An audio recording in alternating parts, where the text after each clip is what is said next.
you're on.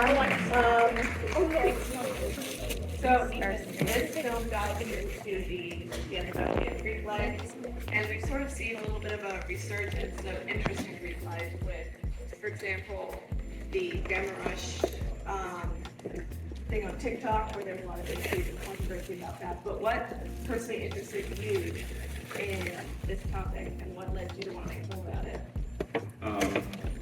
I went to college.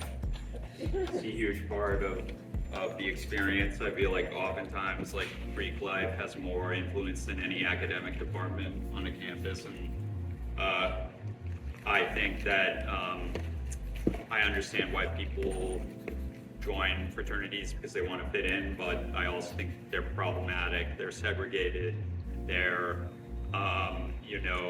another example of how we kind of as Americans like have this tendency to value institutions over the lives of our neighbors, and I thought it was something like worth drawing on the big screen. Yeah. And I'd love to talk about casting as well. Yeah.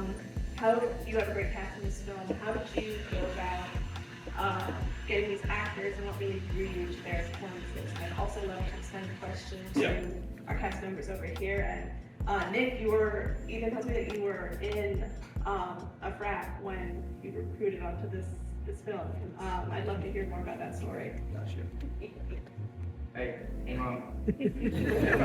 yeah, so pretty much I got a text in my fraternity's group chat, hey, does anybody want to pick up Alex Wolf and a director from the airport? And I did. We had a great weekend. After that, auditioned a couple times, and it snowballed into me ending up with this movie. I mean, it was amazing.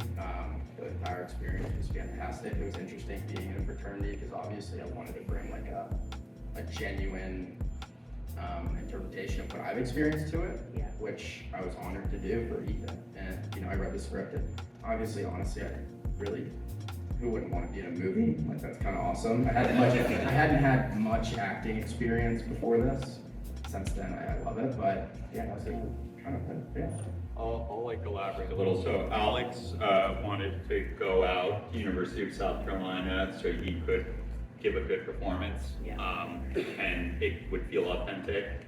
And while we were out there, we were lucky enough to meet Nick and Mason and Sal were in the movie, and they understood the messaging and were in a fraternity but chose to be in it anyways, which kind of reaffirmed my sense that kids join them because they want to fit in. Yeah. And Austin and I went to college together, and he gives an amazing performance. So. I mean, I know this movie's been like in Ethan's heart for at least 10 years or so. There was a lot of close calls when it comes to COVID, getting everybody out there, shot in Oklahoma. For the duration of it, was it 2 weeks? Well, it's only like 18 days. But a lot of just like really navigating the risks of our pandemic situation kind of put us in this kind of summer camp situation. And I think that kind of led to us really gelling over the course of time. Like when I walked into it a couple weeks in, like everybody, there was a real family atmosphere. And I think that brought the best performances of everybody.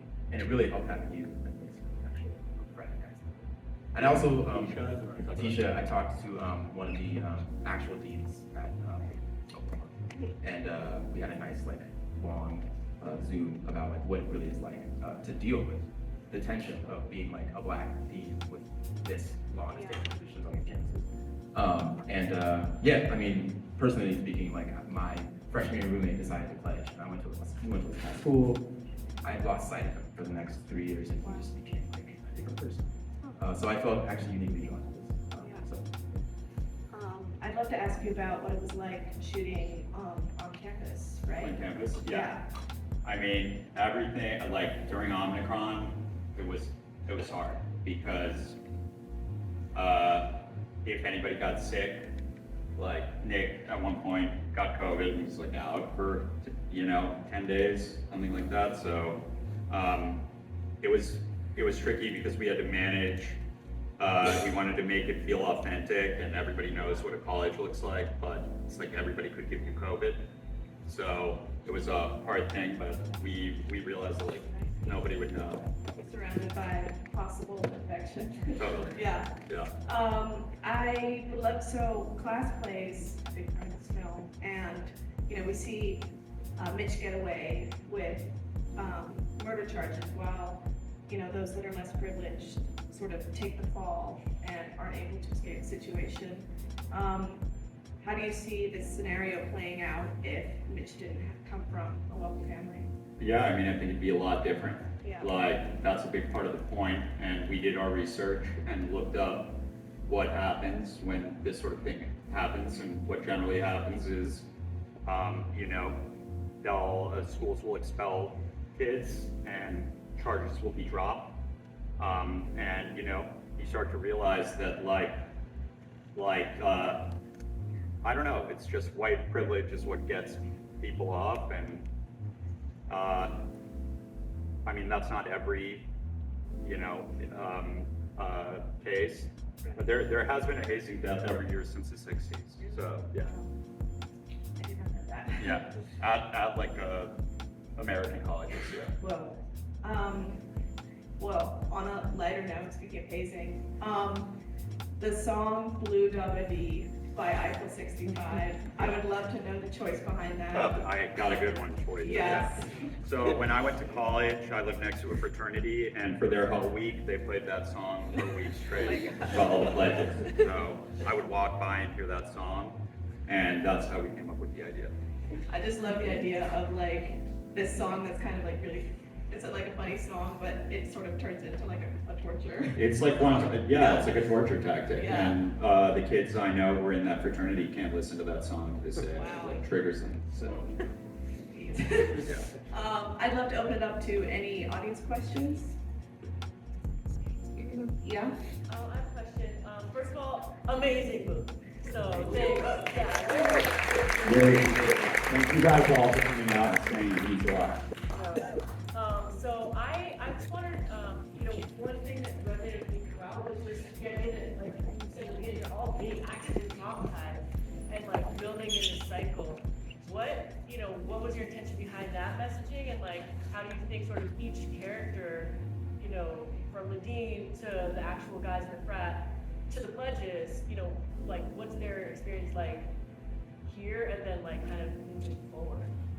Yeah, well, I mean, I just think a big, like, hazing that's what it is, right? It's like traumatizing somebody else because you had to go through it. And it's like exactly what I said, I don't think that's okay.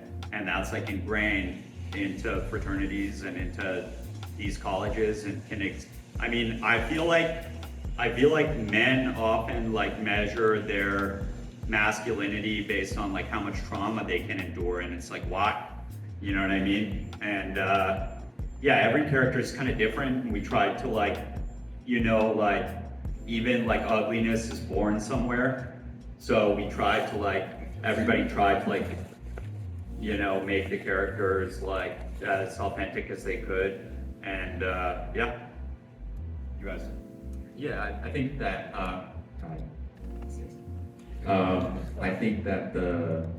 think the fact that it's 2014 should tell you that that helps me kind of frame it in the sense that it reminds me that our language has evolved to the point now in 2023 where we can talk about this stuff, and it doesn't have to be, you know, people talk about like protected classes, and I've always thought it was kind of the reverse, right? Like when you're in these colleges, and we've all, if you went to college, probably didn't get a pledge, you know, and it's like, I never saw my homie who pledged pick up a pencil and he's doing great. So like, and I had dreams of pledging as well, but it did feel a bit, there was some inequity, obviously. And I think it's just, you said one of the last Q&As that just because something's a tradition doesn't mean it has to go unexamined. And so that's big for me, and I think, honestly, my character was kind of in the shadow of the higher dean guy, and that was kind of justification. But I think I felt all the things that I would feel in that situation as myself. Still, it was making the service. For me, it really comes down to what are you willing to do to be accepted? I mean, I was in a fraternity, I transferred to Carolina as a sophomore. I had a couple friends in SAE, and I just wanted to make friends. You know, when I get there, it made me question a lot of my morals, kind of like, what are you willing to do to be in this friend group? And after doing this movie, it kind of opened my eyes up to that. That's what I think is the messaging of this. You know? Congratulations, great job. Thank you. I have a question to ask you, man, John. I have a relationship with him, and I sent him the thing, and he liked it.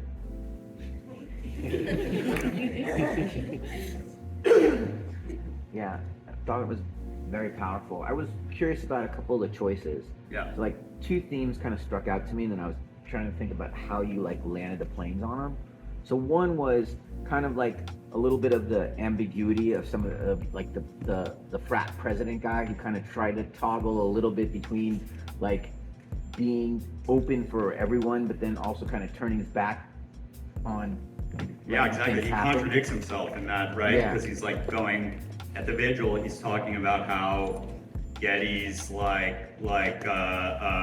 was a saint and that nobody's responsible, and then immediately after is holding the sophomores responsible, and maybe even said something, right? And it's Right. like, to me, like Todd is, first of all, reminds me of an actual fraternity house, just in that like it's there are these grandiose columns on the outside, and the insides are like kind of decaying or something. And like also he's like a politician. Exactly. You know, it's like, and guess what? Politicians come from frats. So you So I know, thought it's that- like yeah. it's like representing yourself one way because you think people want to hear things one way, as opposed to just being authentic, I feel. Yeah.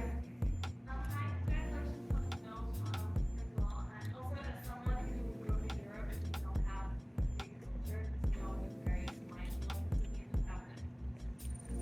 Reality for everyone.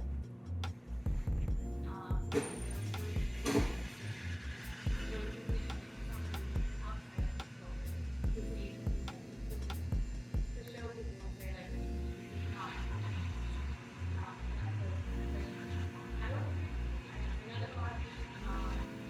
the dialogue were based on things that you heard or things you actually experienced. What was the writing process like? Like, did you already know? Yeah. So we wrote the first draft in 2012, and then we rewrote it every year until we made it, and made it better. And people, you know, just had to stick with it, and things kept happening in the news that were similar to what we'd written, and that motivated us to keep going. So. I think we have time for one or two more. Yeah. I just wanted to say congrats first off. I had a question about the finish line. I think when I first heard it, it went over my head, so when I kept getting reference, I kind of stuck. Can you explain the? Yeah, absolutely. The actual fishes are. Yeah, so that's an expression that people in my family would say as like a way to like get ahead. Is you've never seen a fish on the wall with its mouth shut, so when you open your mouth, the hook. And so it's like kind of about, but then it's like kind of the movie's like, well, what if your morality's at stake? You know what I mean? And then at the it appears before Getty's goes into the room with them, and then it appears above Tom at the bar. And those were decisions that me and our production designer Frankie made. That kind of, and I'm glad you caught them. But that's like a little detail, yeah. I thought it was a really interesting choice to not have a character who was sort of a wimp being the person who winds up dead. And I wondered what he is a very dynamic character in the Yeah. movie. And yet obviously the focus is obviously on what the terror that's happened to the other people because of what has happened to him. Yeah. But I just wondered, if in doing research, are the people who have been hazed who wind up dead more like the character in your movie or more like the wimps? Or is there any kind of a statistic about that? Well, I will tell you that the kid on screen at the end, Timothy Piazza, who is a real life person who passed away at Penn State, is nothing like Getty's. The reason that we made that decision is like, I mean, wimp means different things to different people, but like, you have to, like, Geddes is complicated. That doesn't mean he should die. Of course. Yeah, and that's kind of the point that we're trying to make, is that like, because like, he is both, there's something like about him like he's not conforming, but he's Alex articulates it in the scene when they're in the bedroom. And you kind of like, I feel like you want him to shut up, but you don't want it to go as far as it does. And I feel like that's what happens in these situations, but No, I think he occupies kind of both worlds. I think the characters are honestly, you can see that some people kind of think about it and some people can't. But I think I love a good complex main character. Right, it's brilliant choices. and also like, you know, a movie like In the Bedroom is hard to watch for me because it's like, I don't know if everybody's seen that movie, but it's just hard to like get people to watch some, like, and also like, Austin Abrams gives an amazing performance, and it's a credit to him for like adding, like making him likable, because on the page he's really not. You want to talk about it? Yeah. I mean, his character is just so fascinating because you question why is he even joining this Are fraternity. there guys like him In my experience, no. Usually you want to be there because you want to make friends and whatever. No, and if there was, I would say that they wouldn't have gotten in. You know, like they wouldn't have. But at the beginning, he's not like that, and then I'm saying like this, when people talk back in those, do people talk back in those situations? Like, I don't know. I mean, not from what I've seen, but you know. yeah, that alone, I mean, explains kind of like, that's Yeah, I mean, what makes them yeah. angry. Well, Ethan, Austin, Nick, thank you so much We'll for do coming. it, we can teach it if you want.